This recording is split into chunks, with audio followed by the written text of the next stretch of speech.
जब आप statutory declaration file कर रहे हैं, मुझे अर्ज करने दें, I'm just showing the suppression on their part. Legal implications are a separate matter. Why have they not filed this ticket? This ticket is in fact even discussed in the 2nd February 2024 order passed by the... Whenever you filed it now, make the point. The point is simply this, that they have suppressed the record. भाई चलें आगे बढ़िए ना, please. मुझे अर्ज करने दें, kindly not. This is a very important point because this entire chart that they filed becomes very suspicious when your lordships realize that this chart is based on suppression of documents. Page 144. Whatever they filed. Sir, मुझे अर्ज करने दें एक लम्हे के लिए. It's very important. They have filed a chart and they've said जितने लोगों ने सिर्फ टिकट जमा कराया. I think it's very important in this particular case submission because the questions have been raised about regarding the fairness of the elections and the role of the Election Commission itself. I'm grateful, if it can suppress some material information from us. From the Supreme Court, kindly see. So my ticket was duly filed with my nomination papers. page बोल रहे हैं? Page 144, sir. 144. 144 of CMA 5917. मुझे इन्होंने कहा कि हम ये receive ही नहीं करते आपसे ticket because your party has not been declared entitled to a symbol. So they tried to return this to me. I, being the lawyer, I insisted. I said, no, you have to take it and give me a receipt that I've given you this ticket. That is why the RO signed it. The signatures that the court will see at page 144, dated 13/1/2024, are identical to the signatures at page 185, where I withdraw the Nazriati ticket. So what happened was, this ticket was filed. Then they said, sorry, we will not treat you as PTI candidates because the Supreme Court judgment is there, so withdraw your tickets. They actually returned the tickets. I refused to take it back. I said, no, I'm not going to take my ticket back. You in fact give me a receipt that I filed my ticket. And that is why this receipt was given to me. And yet when they filed these documents with their CMA, they suppressed this ticket to say, I only filed... Raja, you used the word 3-4 times. Can we make the point now? The point is that the record filed by them is not reliable. Now let me come... fine. Then is there anything preventing?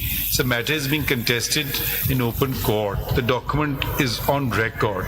If any party disagrees, disbelieves with a document, they can file their document. No, I've shown from this instance that the documents they have filed are in your possession. I'm sure everybody makes photocopies.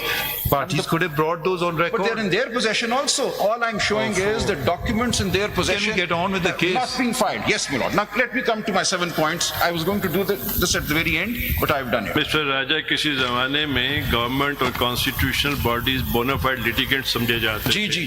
अब तो ECPP मुकदमा जीतने आई है like an ordinary litigant. They are acting as if there are adversaries. They should be independent, impartial, Instead arbiters of the election process. They have come before us to behaving like an ordinary litigant. Absolutely. They want to win the case. Their interest should be, I bow, their interest should be to give effect to the will of the people.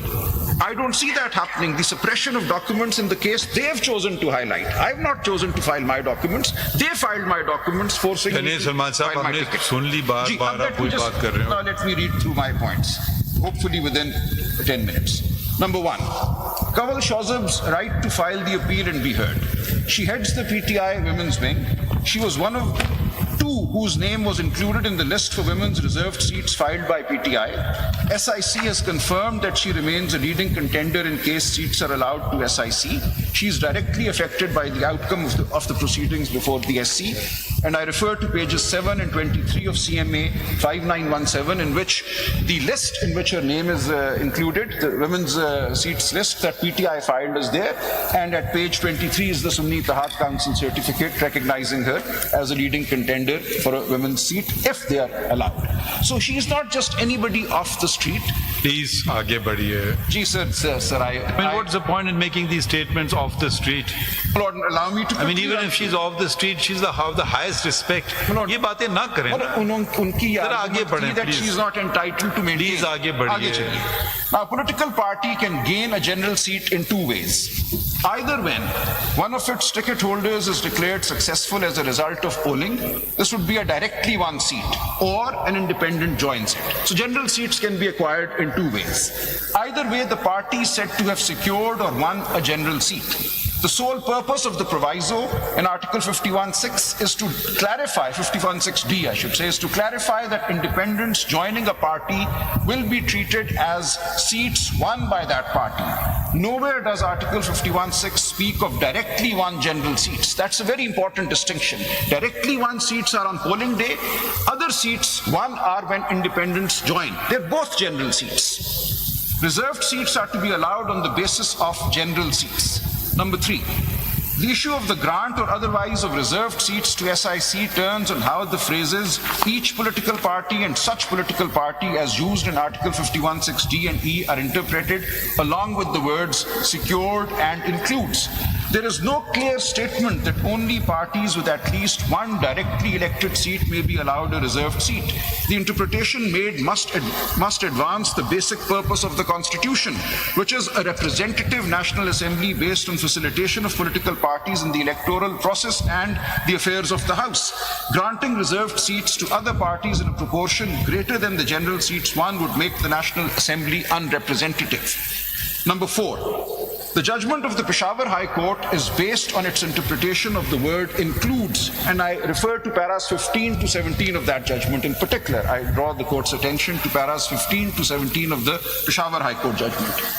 It has held that since in interpretation clauses the word includes does not imply exclusivity, it cannot imply exclusivity in Article 51(6). It excludes political parties that exclusively consist of independents who have joined them. So this is the reasoning that... आप कहना ही चाहते हैं PTI की होते हुए आप ये कहते हैं कि जो लोग सुन्नी इत्तेहाद में गए वो ठीक गए? बिल्कुल ठीक है, क्योंकि हमें आपको नहीं चाहिए? नहीं सर, हमें इंडिपेंडेंट जब डिक्लेयर कर दिया उसके बाद we have joined Sunni Ittehad in accordance with the law, we were declared independent. उससे पहले जो भी हुआ वो इलेक्शन कमीशन की गलती है. For that we can't be faulted. So I am making a case that once we were declared independents we duly joined Sunni Ittehad and once we joined Sunni Ittehad. आपका स्टेटमेंट जरा एक दफा फिर आप सोच लें. सपोज अगर हम इस नतीजे पे पहुंचे कि वो गलत गए थे SIC में जी, तो आपको नहीं चाहिए? नहीं सर, देखिए, the constitution has to be interpreted. ऐसा नहीं हो सकता. आप या चाहेंगे या नहीं चाहेंगे? No sir, you will apply the constitution. My prayer is not going to constrain your interpretation of the constitution. अगर आप समझेंगे कि in these circumstances I should be allowed seats as PTI, I will not refuse obviously. But I am simply stating that acting on how the election commission treated us, they declared us independents, we therefore had no option but to join the Sunni Ittehad Council. We could not have rejoined PTI because Barrister Gohar was... Whether that declaration by the election commission was correct? In my opinion, not. I challenged it, sir. I challenged it. But that is where it stands. So because we were declared independent, we joined the Sunni Ittehad Council, and on that basis, we are claiming the benefit of Article 51(6)(d) and E, where there is no language ousting parties that only have seats on account of independents joining them. There is no language. And the Peshawar High Court, in fact, says it is adopting purposive interpretation. They somehow find the purpose of the Constitution to be to facilitate parties with one directly elected seat. Nothing in the Constitution says that. So in fact, the entire argument regarding purposive versus literal interpretation works in my favor. Where is the language in Article 51(6)(d) that says at least one seat should be won? They're inferring that from the word includes in the Peshawar High Court. And let me read.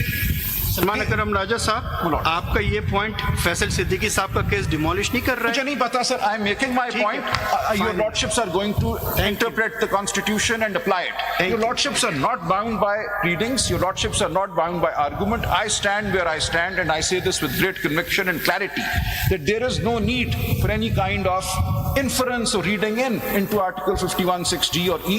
The language is clear. There is no requirement of one directly elected seat. The Peshawar High Court has read that requirement into Article 51(6)(d). Kindly read paragraphs 15 to 17. The interpretation made, I say, must advance the basic purpose of the Constitution, which is a representative parliament. And any other interpretation which reads this requirement of one directly elected seat results, as we can see today, in an entirely unrepresentative parliament. That cannot be the interpretation. I move on.